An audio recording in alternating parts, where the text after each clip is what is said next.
قبلنا ايديك وسلمنا ليك، تفضل معانا سنين وسنين. شفنا الأبوة الحلوة فيك وشايلنا في عينيك الاتنين. عمرك ما اتأخرت يوم عن حد تعبان أو مهموم، وأحب أقولك على العموم هنا كلنا ليك مديونين.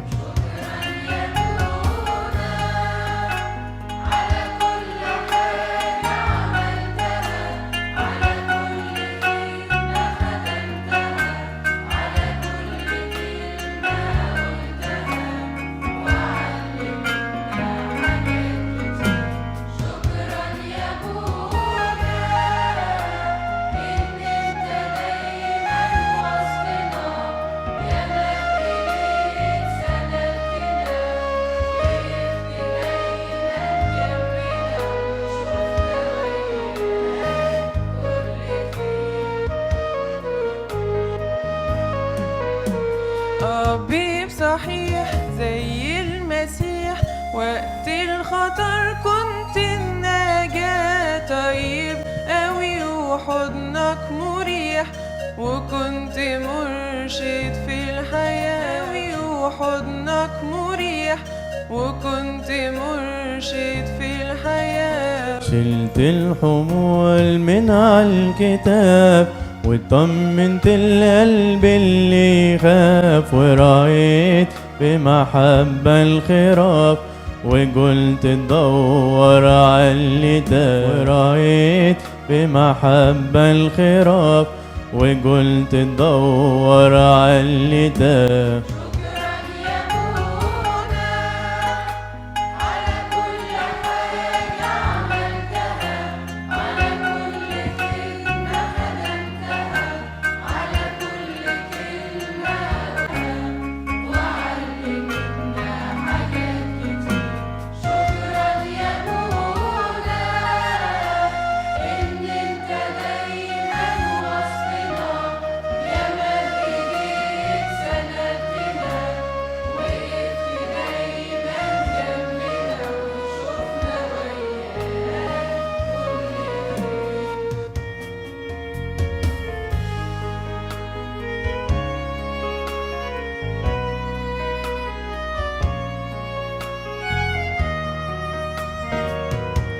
وقت الجياد جرينا عليك، شفنا معاك راحة وأمان. حنية الدنيا دي فيك يا أبو قلبي، في حب وإيمان. من قلبنا متشكرين ولتعبك احنا مقدرين، يلي كنت راعي أمين واحنا بصلاتك مسنودين. احنا مقدرين يلي كنت راعي أمين واحنا بصلاتك مسنودين.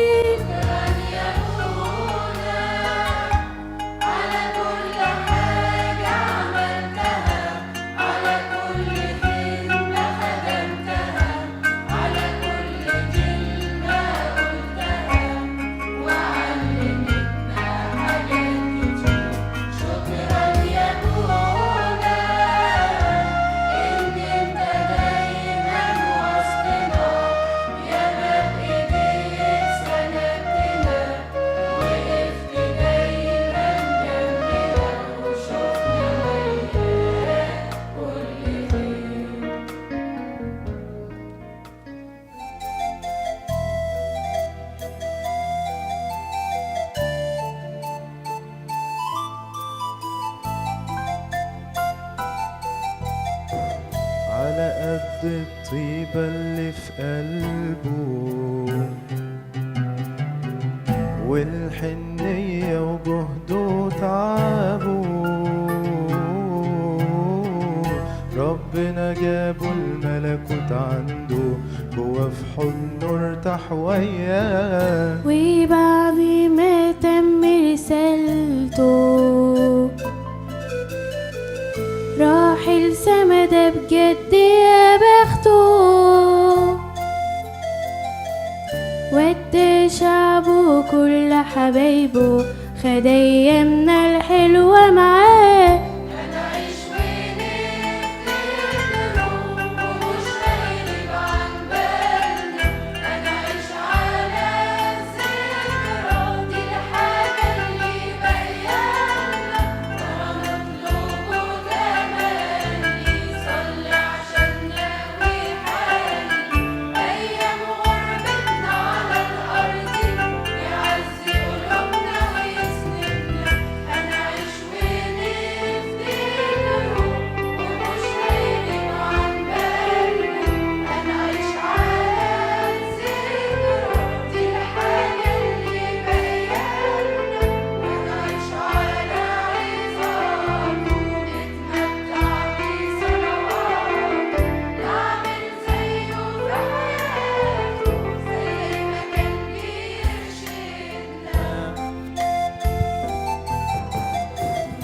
موجود لسه وعايش فينا،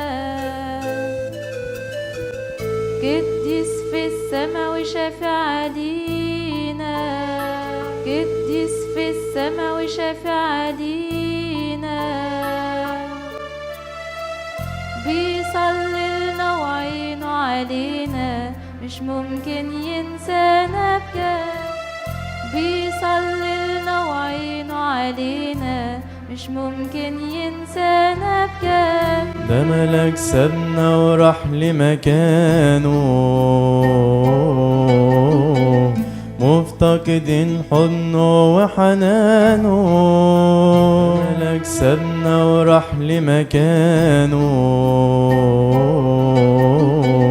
مفتقدين حضنه وحنانه.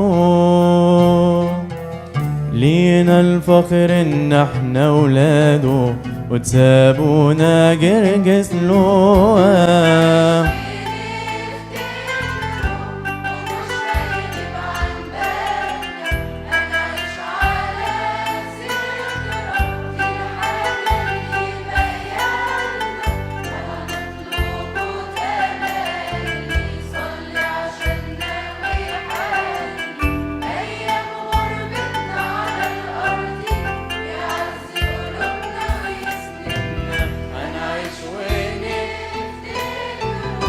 ومش هيغيب عن بالنا،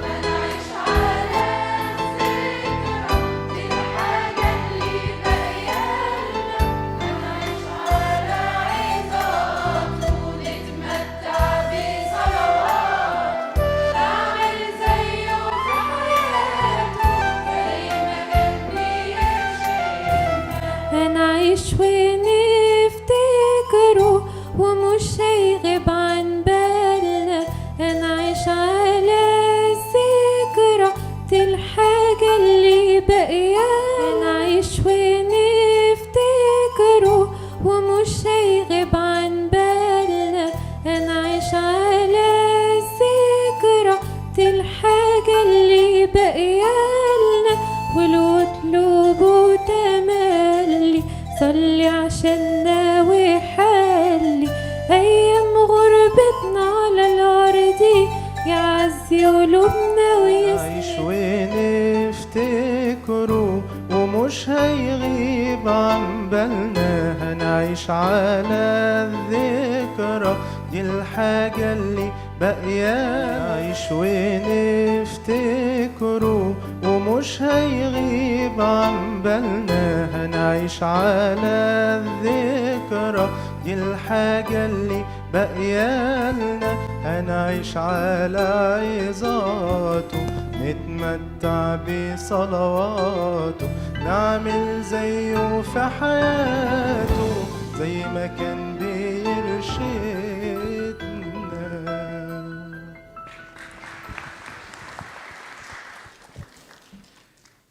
كنيستنا الجميلة كنيسة مجيدة فيها كل شيء جميل، هي سر فرحنا وثباتنا في إيماننا، هي اللي عرفتنا عن الآباء والقديسين، وفيها ومن خلالها عرفنا أبونا جرجس الأمين اللي حببنا فيها وفي إلهنا الفادي الحبيب.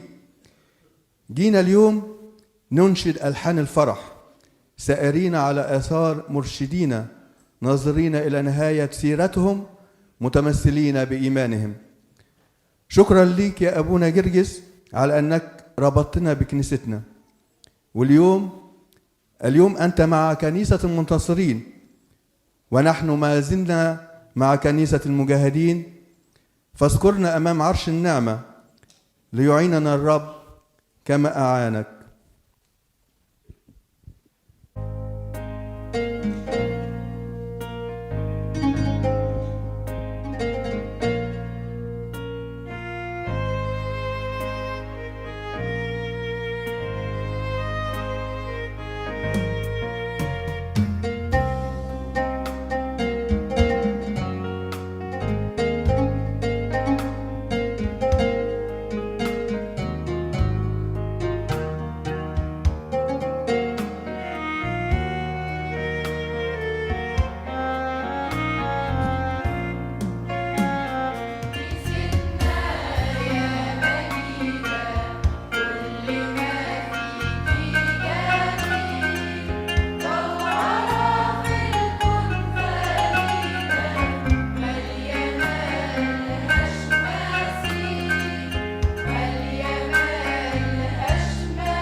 الصور قدام عينينا ليها ننظر في حنين، تحكي لينا عن ماضينا والآباء القديسين.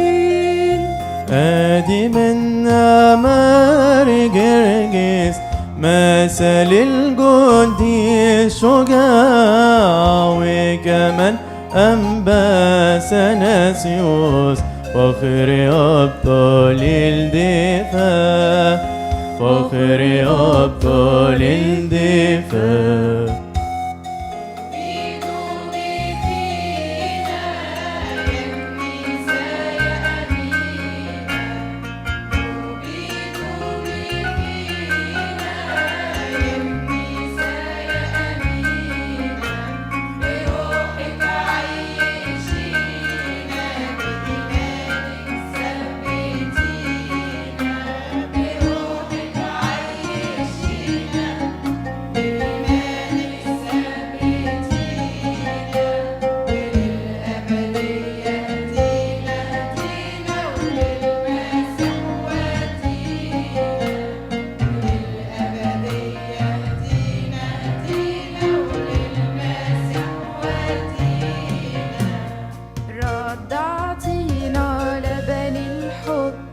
وانتي بغنية دوقتينا على الأرض طعم الأبدية، رضعتينا لبن الحب وانتي بغنية دوقتينا على الأرض طعم الأبدية.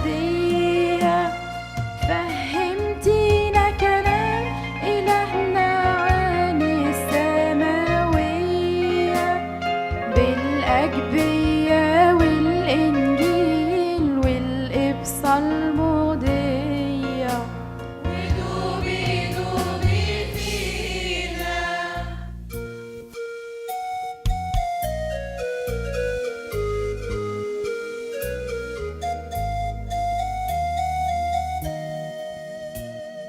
اتربت من صغري فيها جوا مدارس الأحد، تفرح بيا وأفرح بيها أصل إيماني بيها زاد، أبني مبادئ من تعليمها وأطوع كل إرشاد.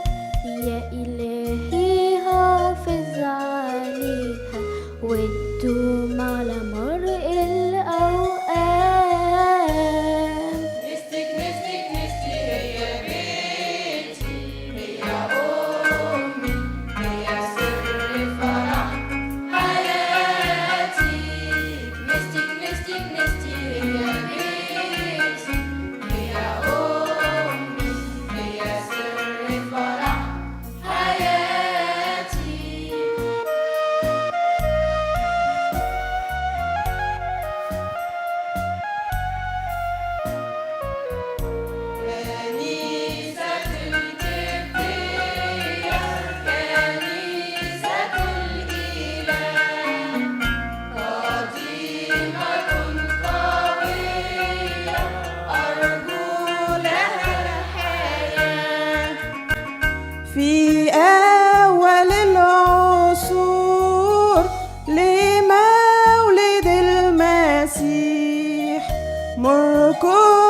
أتى بنور إيمانه الصحيح، وجال في البلاد ينادي بالخلاص باسم المسيح الفادي من يرفع القصاص.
دعوا الأولاد يأتون إلي لأن لمثل هؤلاء ملكوت السماوات.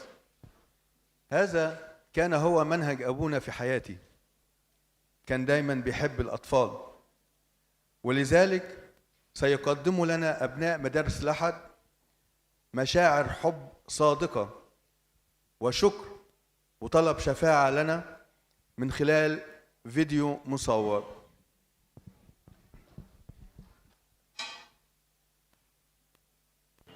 أبونا خدم في الكنيسة 46 سنة، كان فيهم أب الجميع، كان بيساعد ناس كتير، كان عالم كبير، كنا وما زلنا بنحبه وهنعيش فاكرينه على طول. Merci Abouna pour toutes ces années. Merci de nous avoir élevés dans ton église. Merci de nous avoir appris à l'aimer et à servir dedans. Merci pour toutes ces années. Merci de nous avoir baptisés, de nous avoir appris la messe avec ta belle voix. Merci de nous avoir fiancés, mariés, bénis nos enfants. On ne t'oubliera jamais. On t'aime Abouna Église et à bientôt, Inch'Allah. Bonjour Abouna, je sais que tu nous regardes depuis là-haut. Petit message pour dire ce que j'ai sur le cœur, tu nous manques beaucoup. On t'aime tous très fort. Voilà, j'espère que tu intercèdes pour nous là-haut auprès de Dieu. Et tu nous manques et on t'aime. Tu nous manques Abouna Gerges, je t'aime. Tu nous as manqué. Tu nous manques Abouna Gerges, tu nous as bénis, on t'aime. J'aime bien Abouna Gerges. Abouna Gerges était très gentil et très attentionné. J'aime beaucoup Abouna. Abouna Gerges était très gentil. Chaque fois qu'il nous donnait la communion, il me souriait, comme si c'était Jésus qui était devant moi. Et il était toujours quand on faisait un choral, toujours il nous disait très bien, j'imagine la suite, c'est trop beau et tout. Toujours il nous encourageait à faire le choral, même si que c'était pas bon. Et toujours Abouna Gerges, il va dans mon souvenir et dans mon cœur. Je t'aime Abouna Gerges, tu seras toujours dans mon cœur. Je t'aime Abouna Gerges, tu seras toujours dans mon cœur. Et on est tous déçus que tu nous as quittés ce jour-là. Je t'aime. أنا شماس في كنيسة العذراء وماري مرقس. هحكي لكم على حاجة حصلت مع أنا وأبونا جرجس سمعتوا شيء بكم. أنا باجي يوم الأربعاء وفي مرة ما جيتش عشان ماما وبابا كان عندهم شغل. أبونا جرجس قال لي ليه ما جيتش؟ وأنا قلت له عشان شغل بابا وماما. وبعدين قال لي لازم تيجي الشاب يوم الأربعاء عشان تحضر أواني المسبح. وبعد ما أبونا جرجس قال لي كده ببقى الشك يوم الأربعاء باجي. وعايزة أقول حاجة أخيرة عشان أبونا جرجس، عايزة أقول له بحبك يا أبونا جرجس، وأنت دلوقتي رحت السما في حضن بابا يسوع. Abouna, tu nous as manqué, tu nous manqueras toujours, tu seras toujours dans nos cœurs. On voulait te remercier pour tout ce que tu as fait durant ces longues années avec nous. Tu nous as appris à être patient, tu nous as appris à aimer l'Église. Tu as été beaucoup patient avec nous. Par exemple, lors de la fête de Mahalaben et Kelazov, tu étais présent pour tes enfants. Personnellement, je tenais à te remercier et prie pour nous aussi. Merci Abouna pour tout ce que tu as fait, on t'aime très fort. Petit message pour Abouna Gerges. Merci à Abouna, merci pour tout. وحشتنا جدا. كنت عايز أشكرك على الخدمة الحلوة اللي أنت اديتها لنا. La confiance que tu as mis en nous. Comme un papa qui donne de la confiance à ses enfants et qui les pousse dans le service, tu m'as personnellement mis dans des services que personne d'autre n'aurait pu me mettre dedans et je te serai à jamais reconnaissant pour au moins m'avoir poussé et essayé. Personne d'autre nous poussera à ce genre de choses. Je te remercie et prie pour nous en haut et wahashtena tzabuna. Salam.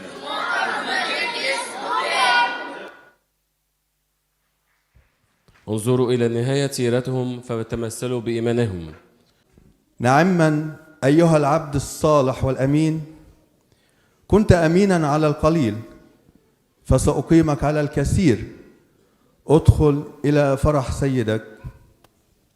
والآن مع فيلم وثائقي للسيرة العطرة لأبونا الغالي. بسم الاب والابن والروح القدس اله واحد امين. يقول الكتاب كده ان ذكر الصديق للبركه.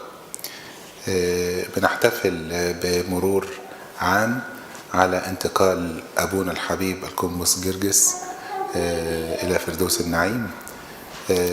احتفاليه سنويه، والاحتفاليه دي كانت في يوم من الايام السنه اللي فاتت كانت بالحزن، النهارده بالرجاء وبالتعزيه. بنبص لابونا ان هو في وسط القديسين وفي محفل القديسين يصلي ايضا عن كنيسته وعن شعبه وعن اولاده وعن الكنيسه عامه. الحقيقه يعني الكلمات قليله انها توصف شخصيه زي شخصيه ابونا جرجس. هو خدم الكنيسة ما يقرب من 50 عام تقريبا يعني في فرنسا، وحفظ للكنيسة مكان ومكانة، ونشكر ربنا بمساعدة ربنا له استطاع ان هو يؤسس كنيستين في هذه الإبرشية اللي تأسست في 2017. أبونا جرجس حضر لفرنسا تقريبا سنة 67 ورسم في الكهنوت سنة 76، وفي 2012 منحته الدولة الفرنسية وسام الشرف برتبة فارس. طبعا هي كرامة عظيمة لأبونا، وأيضا كرامة تنسب للكنيسة إن هو حصل باسم الكنيسة على هذا الوسام. أبونا جرجس منحه الله إن هو يربي أجيال، وطبعا الأجيال اللي رباها في منهم اللي كبر وأنجب، وفي أجيال تانية طلعت من وراهم. يعني زي ما تقول كده هو عمد أطفال وعمد ولاد الأطفال دول لما كبروا. دي نعمة من ربنا، زي ما المزمور بيقول ترى بنيك وبني بنيك وترى السلام على إسرائيل. ف نعمة كبيرة في الخدمة ربنا ادها له. نعم كثيرة الله أعطاها للكنيسة على يد أبونا. في نوفمبر 2017 كان أبونا جرجس من الآباء الأول اللي استقبلوني واللي حضروا هذا الاحتفال.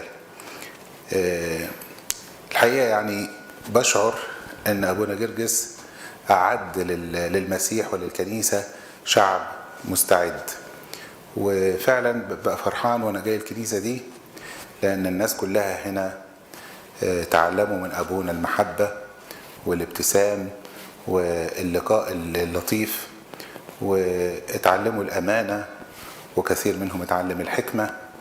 يعني كنيسة الواحد مطمئن ليها مطمئن للكنيسة، مطمئن لشعب الكنيسة. شعب مستعد ربنا أعده على يد أبونا، واستطاع بنعمة المسيح أنه هو يكون هو المركز بتاع الكنيسة دهية، والكل التف حواليه، وبالتالي حول الكنيسة الأم، وارتباطهم بالكنيسة الأم وثيق بصفة ارتباط أبونا جرجس بالكنيسة الأم. علاقة أبونا جرجس بالآباء البطاركة قداسة البابا شنودة المتنيح وقداسة البابا تودرس علاقة وثيقة، وهو أب معروف ومحبوب ولطيف، محبوب من الجميع، من الآباء البطاركة، من الآباء الأساقفة، من الآباء الكهنة، من شمامسة، من ولاده الأرخنة، الخدام والخادمات، من الأطفال. ما فيش حد بصراحة ما تلامسش مع محبة أبونا جرجس. أبونا جرجس ما فرقناش، ومازال بيصلي عننا، وإحنا بنشعر بحضوره وبنشعر بصلواته. ربنا يديم حياتكم، ونكمل مسيرة أبونا جرجس لغاية لما المسيح يسترد أمانته، ونسلم للمسيح الأمانة اللي أخذناها زي ما أبونا ربنا أعانه وسلم الأمانة. كل مرة وانتم طيبين، لإلهنا المجد الدائم إلى الأبد آمين. أبونا جرجس ولد سنة 1939 ونشأ في بيت تقي وأسرة مباركة، وتربى في حضن الكنيسة منذ طفولته. نجح في حياته الدراسية والعملية والكنسية. جاء إلى فرنسا سنة 1967، حصل على الدكتوراه الأولى ثم الدكتوراه الثانية، ورسم كاهنا سنة 1976، وكان يدرس ويعلم ويعمل إلى جوار عمله الكهنوتي. البذرة الأولى والبداية كانت هنا من المكان اللي بكلم حضراتكم منه، كنيسة القديسة العذراء مريم والشهيد العظيم ماري مرقس الرسول. المكان هنا أو المدينة هنا اسمها شاتني مالابري، هي من ضواحي باريس. هنا كانت البداية. هذا المكان يرتاد المسلمون كما يرتاده المسيحيون. هذه أول كنيسة أنشئت في باريس، وتم تدشينها عام 95 في عهد قداسة البابا شنودة رحمه الله، وكان ليها اهتمام كبير جدا من الجانب الفرنسي ومن الجانب المصري. واحنا بنتكلم عن تاريخ مكان وتاريخ نشأة الكنيسة القبطية الأرثوذكسية في فرنسا، بيبقى في بعض الأشخاص هم اللي صنعوا التاريخ. الحقيقة معايا قدس أبونا هو واحد من هؤلاء، بيشرفنا وينورنا ويباركنا يكون معانا قدس أبونا القمص جرجس القمص لؤى، كاهن كنيسة القديسة العذراء مريم شهيد العظيم ماري مرقس الرسول، أول كنيسة لينا هنا في فرنسا. يعني عايز اسال حضرتك، اولا درست الجامعه في مصر مش كده؟ كليه الطب البيطري. الطب البيطري. ايوه. انا ما جيتش كاهن، انا جيت كنت مبعوث، عندي بعثه عشان اخد دكتوراه في الفيرولوجي، الفيروسات.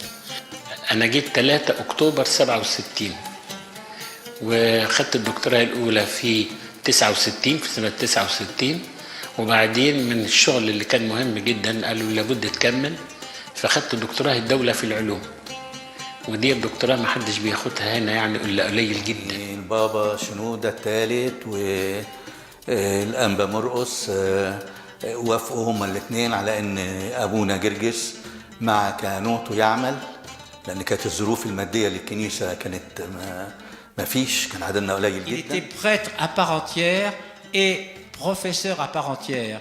Et il a travaillé à l'Institut Pasteur avec le professeur Montagnier qui a découvert le virus du sida.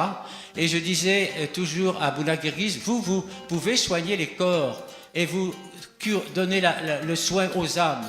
Donc c'était la prêtrise et le travail scientifique n'étaient pas contradictoires, au contraire, c'était un homme complet. كان سنة 4 إبريل سنة 76 بعد ما خلصت الدكتوراهات واشتغلت، فما كانش في كهنة هنا، وكان عدد المصريين لسه قليل قوي. فالبابا شنودة الله ينح نفسه طلب مني إذا كنت أشتغل في نفس الوقت أكون كاهن. ما نزلش عمل 40 يوم، لكنه دخل على طول على أسبوع الآلام. كان وقتها على طول بعدها، بعد الرسامة دي على طول أسبوع الآلام، وهو كان يعني شماس مخضرم لأنه ابن كاهن، فيعني دخل على طول على أسبوع الآلام وابتدى الخدمة معانا، وكانت أيام كلها فرح. فكرة البابا شنودة في إنه كان يرسم كاهن بيشتغل، لأن أنا ما كنتش باخد مرتبات من الكنيسة خالص، فديت كانت هي قوامة الكنيسة. إنما كان عشان يجيب حد من بره من مصر يبقى أو يكون يعني عنده أولاد زي ما أنا عندي أولاد، كانت تبقى صعبة. فأنا وافقت إن أنا أترسم قسيس وأشتغل في باستير. برغم إن الحمل تقيل لكن كان بيديه بأمان. شيف دي سيرفيس، رئيس قسم الفيروسات، رئيس قسم تشخيص الأمراض الفيروسية. كان كل مكان نروح فيه وعشان شايفيني قسيس فكنا نتكلم على الكنيسة القبطية. يعني كان تبشير بصورة عادية، بصورة بدون ما يعني تعمل لها تجميع أو تعمل لها مؤتمرات أو حاجة. فكان كل مكان أروح فيه كنا نتكلم على الكنيسة القبطية وإزاي هي وبطركتها وقديسيها. أنا عملت لا يقل عن 20 حلقة في التلفزيون الفرنساوي عن الكنيسة القبطية. الكنيسة القبطية ثقل في الدولة الفرنسية، واتعرفت الكنيسة القبطية بالكامل في فرنسا عن طريق أبونا جرجس والمجهودات اللي كان جدا بالكنيسة، وكان بيتكلم عليها بكل فخر، ودايما يقول احنا من عندنا سانت أنطوان لو جران، الأنبا أنطونيوس الكبير، والرهبان في كنيستنا. Saints importants pour l'Église copte sont lesquels? Saint Paul l'ermite et Saint Antoine le Grand, le père du monachisme dans le monde entier.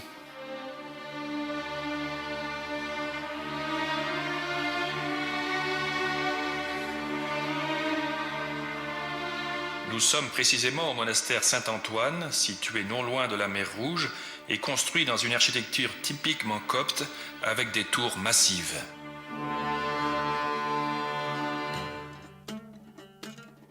وما كانش بقى في كنيسة خالص هنا، يعني ما كانش لا في صلاة ولا كنيسة. في فرنسا هنا، وطبعا كنا بنروح نحضر القداسات هناك مع أبونا. وكانت سانت سيرفيس ديت زي ما بيقولوا محرك كل المسيحيين والمسلمين في فرنسا، لأن المسلمين ما كانش لهم مكان، ولما كانوا عايزين يشوفوا واحد صاحب شغل أو يشتغل أو حاجة كان يجيبوا في سانت سيرفيس، يعني كانت سانت سيرفيس وكان تمام على المصريين. وكانت الظروف صعبة جدا، كنا بنصلي في كنيسة تحت، في كهف، في كنيسة تحت الأرض.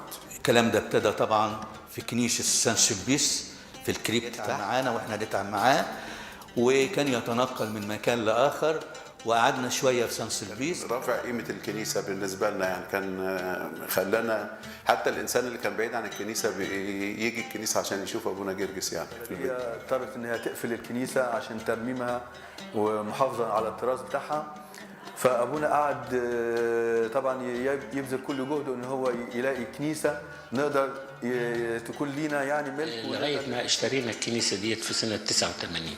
اشترينا الأرض، اشترينا الكنيسة نفسها. الكنيسة كانت موجودة مقامة. الكنيسة المبنى كمبنى كان موجود، إنما ما كانتش مجهزة بالطريقة القبطية. كتير كانوا معارضين على أساس إنها بعيدة، وبعدين أنا لما رحت وشفتها يعني أنا قلت له يا أبونا لا يمكن يسيب، لا أنا كنت في نفس الوقت عضو في مجلس الكنيسة. أشخاص كانت دايما معادية لأبونا وهو يقابلها بكل حب. فقلت له يا أبونا دي خسارة نضيعها بهذا الثمن وبهذا السعر. كانت احنا أخذناها بسعر يعني منخفض، خصوصا إن في شخص واحد هو اللي تبرع بثمن هذه الكنيسة ما نعرفوش، لدرجة إن البلدية بتاعت هنا كانوا عايزين ياخدوها، وكان هنا في القانون الفرنساوي من حق البلدية تاخد أي مبنى طالما هي بتدفع فلوس التعاقد بتاع البيع. فاترفع قضية على البلدية من الكنيسة هنا ومن الكنيسة الكاثوليكي، وقالوا لهم إن إحنا بندي الكنيسة ديت لأنها للكنيسة القبطية، لأنها كنيسة أخت، كنيسة غرض المبنى أن هم يصلوا فيه، وده اللي هو هيعملوه اللقطة. أنقذ كنيسة شاتنيه.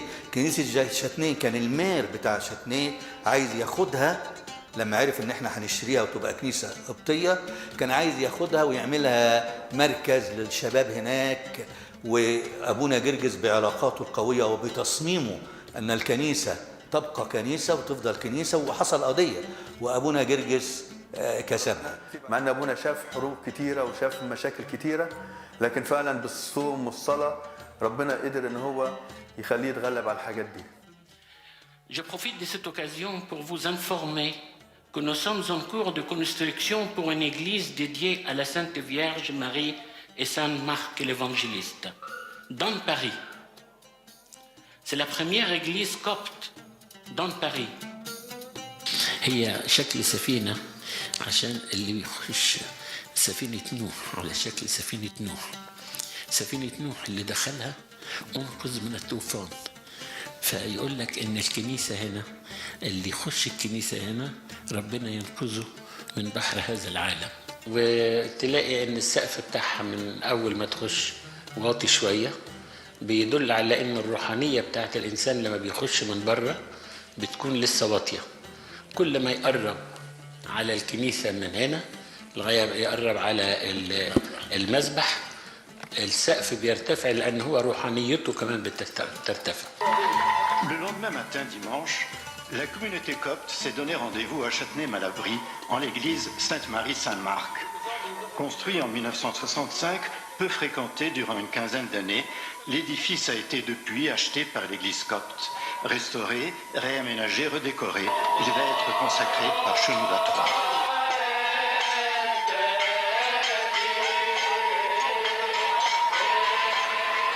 À l'entrée du patriarche, l'enthousiasme des fidèles ne se contient plus.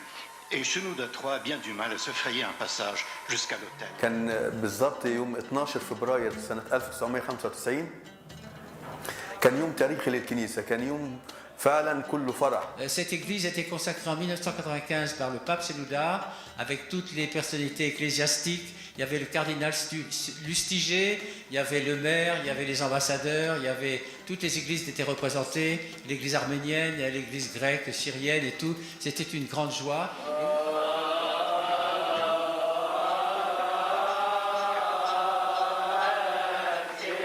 Après l'autel vient le tour des icônes qui, l'une après l'autre, sans exception, seront ointes d'huile sainte.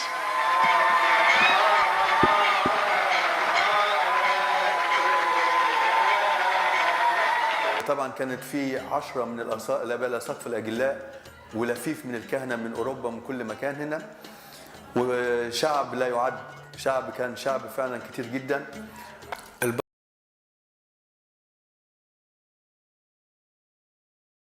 Shenouda III interrompt le cours de la messe pour ordonner lecteur, c'est-à-dire un des premiers degrés pour devenir diacre, un groupe de jeunes hommes pieux. Selon le rite, il leur coupe quelques mèches de cheveux.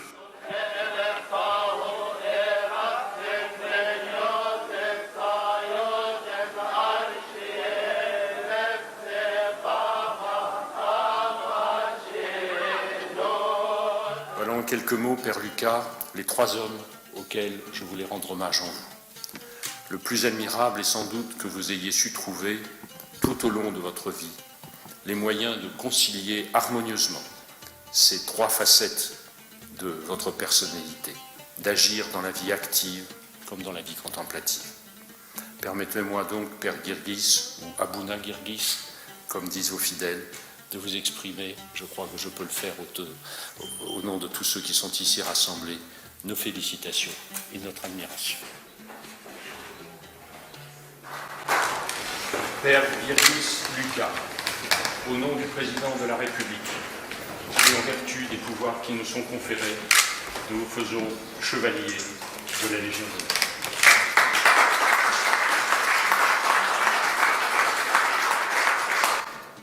احنا نقول يعني ان الوسام يفتخر بان واحد من الكنيسة يرتديه، لكن برضه هو فخر ومثال لأولادنا انهم يتعلموا ويشوفوا إن واحد جه شاب في سنة 67 وتدرج واحدة واحدة لغاية لما وصل لهذا التقدير وهذه وقد ايه كان كلنا فخورين بيه، وكان مثل اعلى لينا في الدراسه وفي الشهادات العلميه. فعلا مثل مشرف للكنيسه القبطيه كمكانته العلميه وكدراساته، وبالاخص لما اخذ وسام الشرف.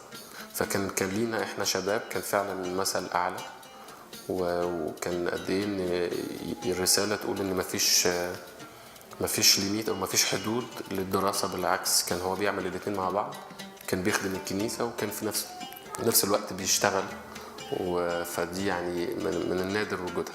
ابونا نده لي انا والاخ نبيل اللي هو ابونا انطوان حاليا، وقال لنا انا شايف ان الولاد بداوا يكبروا ولازم يبقى ليهم اجتماع شباب او اي خدمه للشباب عشان يبقى ليهم دور في الكنيسه يعني. فانا عندي فكره ان احنا نعمل اعداد خدام وندخل فيه الشباب ونبتدي نعمل جيل جديد من الخدام وكده. فانا بعت طبعا اخذت المناهج بتاعه وسط القاهره بتاعه الانبا رفائيل، كان ساعتها في مناهج لاعداد خدمه جميله فجبتها وبدأنا نترجم منها شوية، وبدأنا شوية عربي شوية فرنساوي، وبدأنا نعمل أجيال بقى للخدمة جديدة. ودي كانت بداية خدمة إعداد الخدام في فرنسا. هنا كانت بداية عندنا هنا في الكنيسة. Président Chirac appréciait beaucoup Abouna Guirgis, à tel point qu'il lui a donné un grand bâtiment qui appartenait à l'EDF de France. Et là, il a fait l'église qu'il a appelée Notre-Dame des Coptes, dans le 20e arrondissement. كان في الوقت ده محافظ